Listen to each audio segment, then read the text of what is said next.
के खेल करी रे भइल बाछी हतरी रे गइल बिया पकड़ी रे नैहर के खेल करी रे भइल बाछी हतरी रे गइल बिया पकड़ी रे ई गावे गावे घूमे बटेला खाली चूमे ई गावे गावे घूमे बटेला खाली चूमे बनल बाबर की खचड़ी रे नैहर के खेल करी रे भइल बाछी हतरी रे गइल बिया पकड़ी रे नैहर के खेल करी रे भइल बाछी हतरी रे गइल बिया पकड़ी रे हो केहू दिले बाबाली मोबाइल केहू दिले बसी करी मोटा पातर में बुझे न फरक सबके बोला बेला भीतरी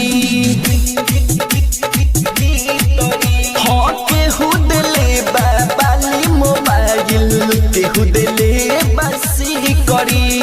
मोटा पातर में बुझे न फरक सबके बोला बेला भीतरी न तनी कोला जाला भुए में सुत जाला न तनी कोला जाला भुए में सुत जाला ई बाजे भकटरी रे नैहर के खेल करी रे भइल बाछी हतरी रे गइल बिया पकड़ी रे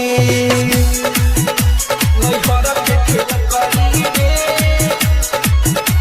भइल बाछी हतरी रे गइल बिया पकड़ी रे हाँ राइटर सागर आरबी के रोजे बोला बेला अखिया मार के नया नया माल पटा बेला घूमे इतर भीतर ले मार के हाँ राइटर सागर आरबी के रोजे बोला बेला अखिया मार के नया नया माल पटा बेला घूमे इतर भीतर ले मार के ए चनदन बेदर्दी कगे मन मर्जी ए चनदन बेदर्दी कगे मन मर्जी तू लाए के पकड़ी रे नैहर के खेल करी रे भइल बाछी हतरी रे गइल बिया पकड़ी रे नैहर के खेल करी रे भइल बाछी हतरी रे गइल बिया पकड़ी रे